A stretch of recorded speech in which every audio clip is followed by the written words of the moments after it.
Assalamualaikum everyone. My name is Iman. And I'm Amal. And welcome back to another episode of the Weird and Wonderful podcast. This week we are talking about something a little bit more abstract. So we're talking about fear. Yeah, our relationship with fear. Mm-hmm. We are really digging through all kinds of relationships here. Can you tell we've run out of ideas? So I'll start, Amal, by asking you, what are some of the things that you are afraid of? If any, because you seem the type to be really ballsy. Like, I don't know if there truly is anything that you're afraid of. I don't know. I have an irrational fear that when I'm getting out of the car, somebody slams the doors on my legs. That's something that I'm like genuinely afraid of. Really? Yeah. Okay, so that's like, I don't want to call it funny, but yeah, it like is a funny fear. It's a funny, like I know it's fear. a funny fear. And also when I walk over like a you know, like the longkang punya. It's like the drain grate. The grate, that's it. Yeah, when I walk over that, I have a fear that I'm gonna fall in. Like, it's just gonna crumble under me, and I just like, yeah. I have an irrational fear that when I'm driving, I will accidentally crash into like the barrier and fall off the completely valid. the highway. I'm scared of driving. That's why I don't drive. Yeah, Amal has not driven ever. Yeah, I don't know. Okay, so those are some of like the more funny irrational fears, which I think a lot of people have. You know, people have fears of like we are deathly afraid of chicha.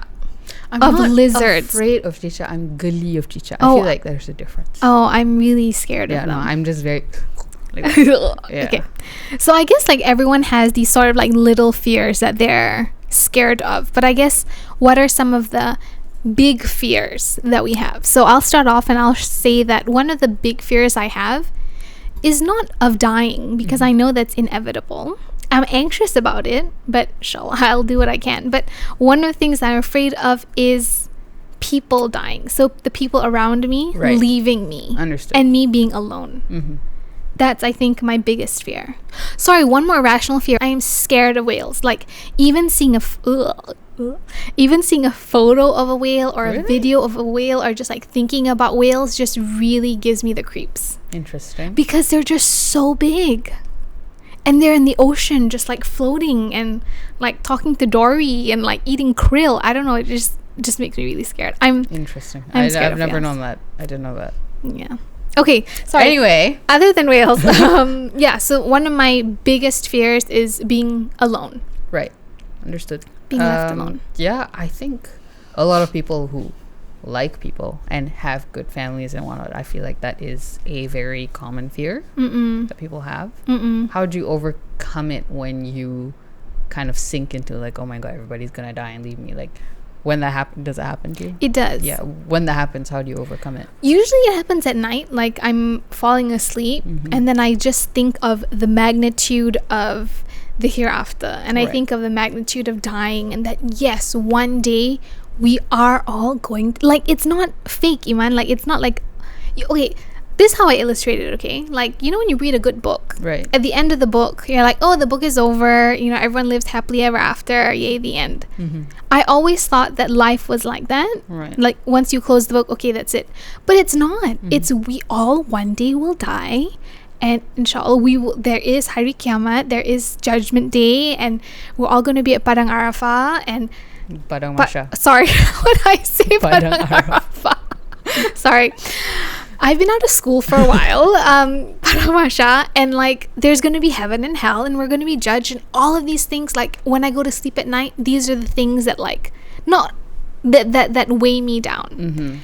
And it gets to a point where I actually get a headache thinking about it. Interesting. And I think that's why my mom told me that you're actually not supposed to think about these things too much. So when that does happen, I like take a deep breath and I focus on what I did that day.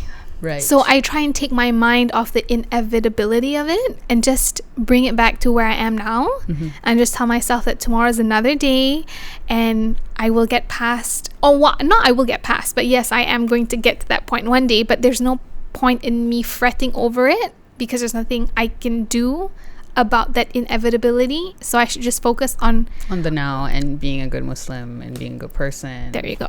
Yeah, because that's funny.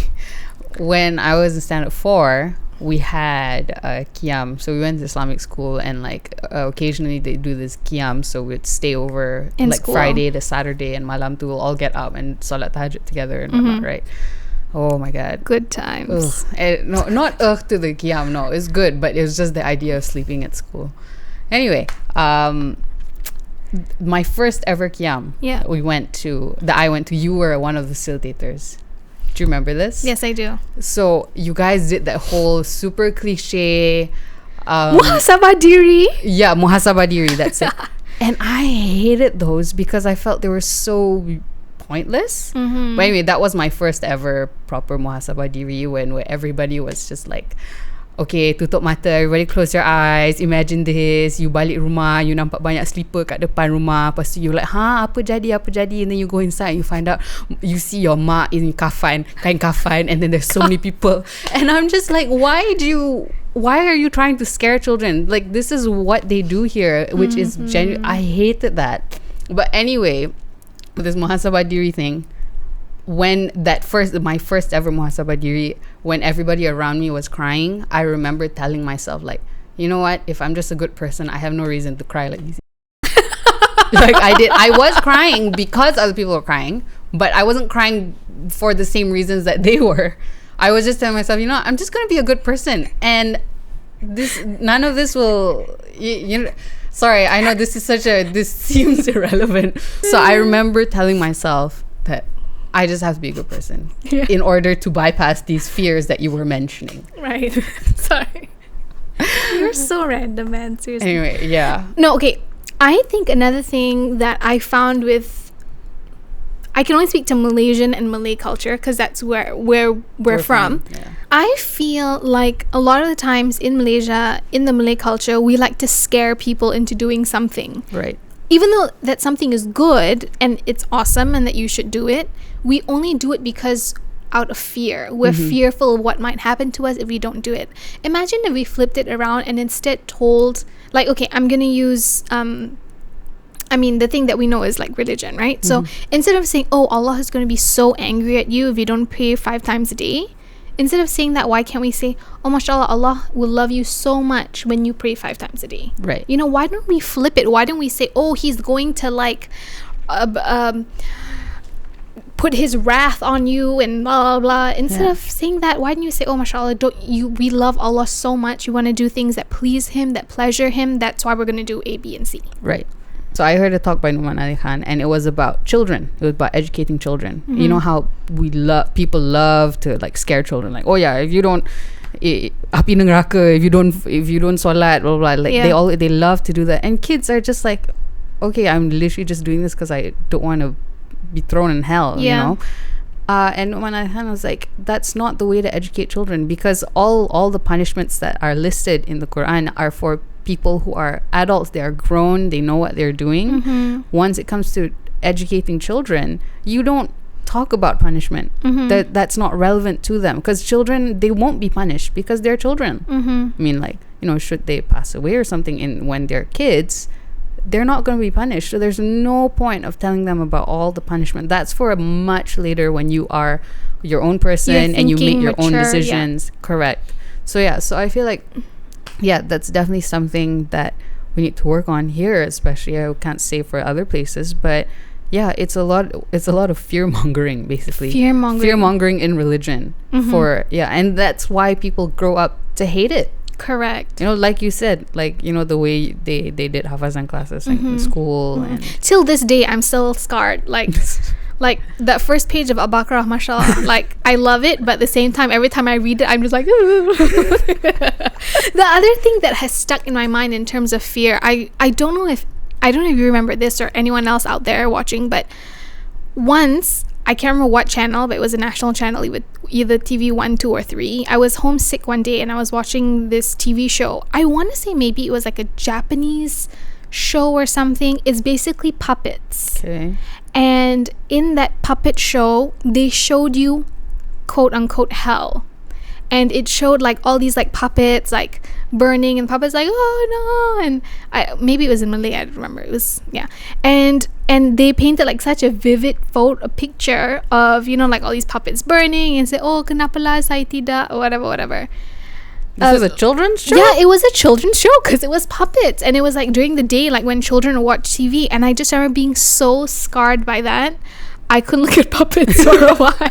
Yeah. No. I don't know if anyone else knows what I'm talking about. But if you have, can you please let me know that I'm not crazy? This? On TV. Like TV1, TV2, yeah, it? Maybe. It wasn't at that time Astro Tade, okay, when I was younger. But yeah, no, if anyone else remembers this or have seen this, it's literally of like this little like Japanese puppet. It's not real people, right? It's puppets. So this little puppet walks in, and then there's like another guardian puppet, and he's like, oh, you have not like been a good person, so off you go to hell. And then after that, you see that same puppet. How did this show get approved? I don't know. Oh my god. That's what I mean. Fear mongering, especially using media. And when another Qiyam that we had, they showed us a remake. So apparently like this guy who like didn't pray 5 times a day or whatnot, he fell asleep, and then he had this dream that the malaikat came for him, and then like he died, and then he had a punishment. So he had like a very vivid dream. Okay, so people made his dream into like a super low budget movie. Like malaikat had like literally had like that's a baldi scary. and like he's like throwing stuff anyway. But like they showed us this at Qiyam, and I was mortified. I'm just like, why are you showing us this? Yeah. You know, like, I am 10 years old. What could I have possibly done for you to think that you need to show me this? And then right after the movie was ended, all the boys were like, oh, insaf. And then they all took wudu and solat apa, sunat sama-sama. Oh, insaf. I'm just like, this is not the way. I mean, I know I was young then. But I remember thinking, like, why are you showing us this? This is... Why? Yeah. You know? And then there was also another movie at another Qiyam that they showed us, this boy, another one a boy who's like super rude to his mom, you know, he's like super anak derhaka. Yeah. And then like he dies, and then he dies, and apparently like the kubur, like they couldn't dig it because the thing kept the dirt soil kept falling in. I'm just like, no, I mean, I'm sure a lot of you who are watching, if you went to like Islamic school or just like public school, sekolah agama or whatever, like, you know what we're talking about. It's just, I feel like it's terrible, and we should totally flip it. And that makes me scared for my children. Like, where are you gonna send them to school? Where am I gonna send them to school? Be scarred for life. And the thing is, you are scarred for life. People are like, oh no, you get over it. Hello, I'm 29 years old, and I still remember that puppet thing that I watched when I was like 6. You know, there was another thing. Oh my god! Poor thing. In the hallway of school, they have like a little bulletin board. And I remember reading, they put up an article there with a picture. So apparently this article, it was like, you read the article? I did, because somebody told me about it. And they're like, oh my god, go tengok benda tu. I was like, okay, what is it? So it's basically like a story of a father who couldn't make it to his son's funeral. So like, I guess like he told them to wait before they buried him or whatever, but then like they buried him anyway, and the dad arrived like hours later, and he was so sad, so he dug up his son, and apparently his son is like super derhaka. His son was like bruised and everything, and they showed a close up of his eye, and they're like, oh yeah, his eye is lebam like this because like he saw like the hellfire.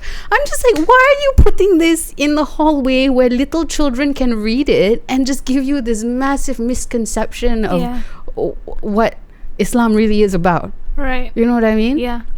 But like, I was actually really mortified by that. And then like, I remember like going home and like crying because like I was scared. I wanted to spend more time with my mom before she died. And then just like I remember that day, I think Mama went out without telling me. So I'm just like, I started crying. I'm just like, Mama didn't tell me. I need to spend more time with her. She went out without me. I'm just like, oh my god. Yeah.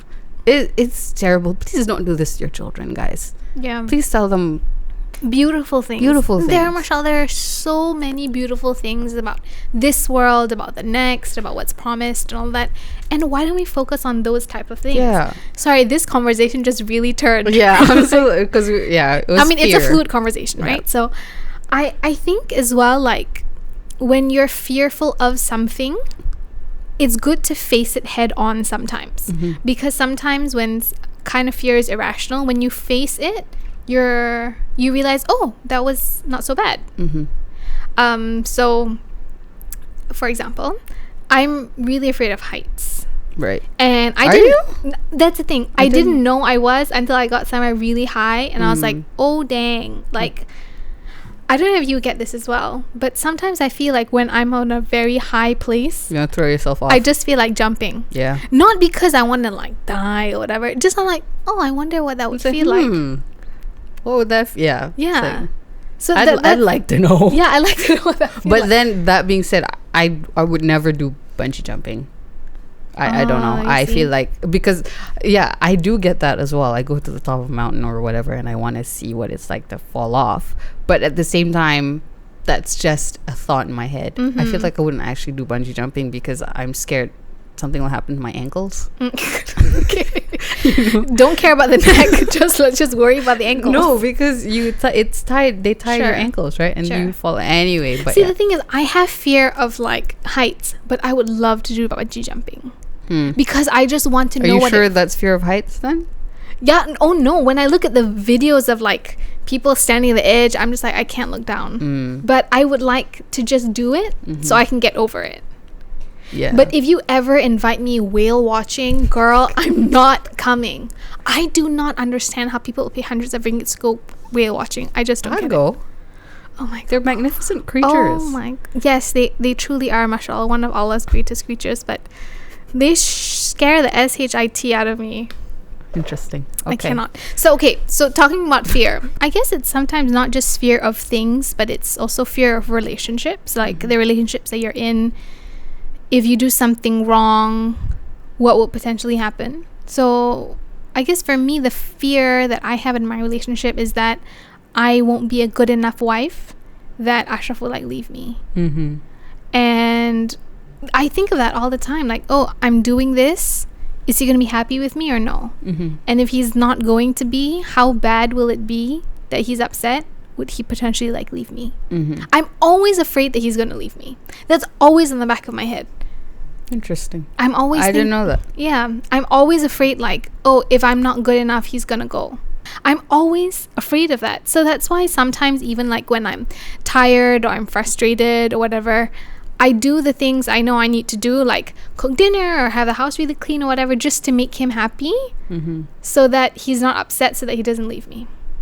That's a fear I have. Every day I'm afraid like, oh, what if he meets someone who's like prettier than me, or someone who's more impressive than me? What if he like falls out of love with me? I constantly think about that, and it came to a point where I tried to be perfect all the time, you know, little miss, like what the Stepford, I tried to be a Stepford wife, like always, you know, perfect.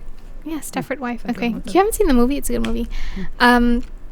But it just came to a point where I couldn't live up to this like quote unquote expectation of being a good wife, so that not good wife, perfect wife, so that he wouldn't leave me. So we had a conversation. I just basically told him like, I'm afraid you're gonna go, like I'm afraid you're going to leave me, and that I'm gonna be alone and I won't have anyone else. And he told me that he's been around for 9 years. He's probably not going. He said, if I was gonna meet anyone, I would have probably done it at like year 4 or something. So yeah, I think that's like there is a type of fear in relationships. I think. Definitely. I think it comes with it, but for me, I don't really think about it with people other than our parents. And it's not that they can't leave me. We're bound for life. Yeah. But like, I worry that I do something that might disappoint them massively. Like, I still have this fear in my head that I'll be in my room, I'm just doing something, and suddenly my dad comes in with a rotan. I have that fear. I know, like, I haven't done anything wrong, but it's still something that I've brought on from childhood, just that fear that. And then when I think about this, I go through like a list of things in my head, like, okay, what have I done lately? Is there anything to warrant? I mean, Papa's never rotan me. He's rotan all y'all, but he hasn't rotan me because I'm a relatively good child. I don't know if you can, Spotify listeners, I don't know if you could see, but I rolled my eyes. But go ahead. Yeah, but I still have that fear. I have that fear of doing something that they won't be happy with. You know? So I have fears for myself, but now more so I have fears for my son, Bao Bao. Initial fear is I'm afraid of him like bumping his head, like getting bruises, Both, which have happened. He's a very rambunctious little boy. But I guess my fear for him for him to do the things that I did. You know, I want him to be a much better person than I was. And knowing the things that I did, I hope he never follows my path. But you know that it's likely that he does, though, right? Because it's just growing up? Yeah. Oh, unless man. he's like a good kid. I mean, Inshallah. I did not do the things that you did. You Right. know, so it just depends. I didn't do a lot of stuff, okay? I don't know what she's talking about, but I mean, okay, I just want him to be a good little boy that goes to school, come back, stay at home. Like, I don't want him to do things behind my back. That's a fear that I have, is for him to do stuff behind my back, or for him to be so scared of me that he feels like he cannot tell me things. Right. And at the same time, like, I don't know what kind of parent I'm going to be. Like, I'm scared of being a parent that's really strict or being a parent that's really lax. I want to be in the middle. Like, I want to let my son or my kids, inshallah, to have more. I want 6. I want them to be able to do fun things as a kid. Like, I mean, we had pretty strict parents and we weren't allowed to do so and so. Quite a bit, yeah. Yeah. But I want to let them do that. But at the same time, I want them to be safe. And I don't know, there's just like all these things when you become a parent, your fears are just like times 200. Yeah. And even now, like, going into the kitchen is like a war zone for me now. Like, oh, like, he's that's sharp, that's dangerous, whatever. And also, you know, where is this world going to be like when my son is older? What Right. is it going to be like when he grows up? That's one of the fears that I have. And I realize that I can't be crippled by that fear. I can't never let him grow up. I have to let him, but I just have to be careful about what he's exposed to. Yeah, I have those fears for him too. And then I remember I'm not his parent, so I'm just like, let her worry about it. Like, legit, I do. I Really? totally understand what you're Yeah. talking about. I do feel that. Like the things that we are exposed to now, like, you know, this world is getting more diverse and you know, complicated, and even we're trying to wrap our heads around you know, abstract things. What is it going to be like for when Bao Bao grows up? Right. You know, is he going to be confused? Is he going to okay, the thing that I'm most afraid of is that he's not going to be a good Muslim. Right. You know, those are the things that I'm afraid of. Okay, I actually just remembered something, a fear that I actually do have. I have a fear of being useless. I have a fear that I'm not going to be useful till To society. not necessarily to society, just to people in general, just to you, to mama or whatever. Yeah, I like the idea of being useful, and yeah, that does. I am scared of me going through my life, in my very, very privileged life, my very comfortable life, that I end up being just like a useless person. Where do you think that fear comes from, though? Because I don't think it's a common fear. I don't think a lot of people, not to say that it's not relatable, inshallah there's someone that relates to that, but I don't have that fear. And our backgrounds are very similar. Right. So I just want to know where that comes from. Because you know, just the state of the world right now, right? There are so many people who are living in deplorable conditions. Deplorable, that's the word, right? They're living in terrible conditions. They don't have what I have. And I'm thinking, like, what can I do? I can't fly to these countries and give these people bread. You know what I mean? Yeah. Like, it's not something that is possible. I don't want to be in politics. I'm not going to be a minister to change things, like, because politics is just another thing. So I always think, like, what can I do? And I'm just thinking the least I can do is just be useful to somebody. Like, I love, this is one of my most favorite Muhammad Ali, my favorite quotes, just not, I don't know a lot of Muhammad Ali quotes. I'm just saying, like, How many do you know? My favorite quote of all time, Muhammad Ali said, like, your service to others is the rent you pay for your place on earth, or something like that. And it's something that I always have in the back of my mind. And yeah, so that's why I'm just like, I can't help everybody, but it'd be great if I could help somebody. Yeah. So yeah, I'd love to be useful. And yeah, I have a fear of being useless. I think I'm not copy that, but I'm gonna borrow that from now on, because I think it's, you know, it's not really something to think about, but yeah, just being useful to people. Yeah, because it's just so depressing to see all these people that I can't help. Like, I see all these things and I just feel so hopeless. That's why sometimes I just can't read the news. People say, oh, you have to read the news. I'm like, sometimes I just can't handle it. as the soft little person that I am. Not little, soft. I'm a soft person. So I guess overall, like, it's safe to say that, you know, you and I, we don't have too many fears that cripple us. Like, yes, we have fears, you know, because, you know, we're human. Everybody will have a fear. Yeah. And, you know, they range from like silly little fears to like bigger fears, like whales. Literally big fear. But I think you and I are very blessed to not have a fear that stops us from doing anything. Right. You know, even though we're afraid of something, we can still go out and live our lives day to day. And, you know, we have to be very, very grateful for that. And there are lots of people who maybe are afraid of things that hinders them from trying or doing things in their daily life. So if there are any sort of stories or comments that you like to share with us about fear, about your relationship with fear, or even hearing us talk about it, if it makes you feel a little bit better, we would love to know. So please feel free to comment them down below. And thanks for watching. We'll see you guys soon. Assalamualaikum.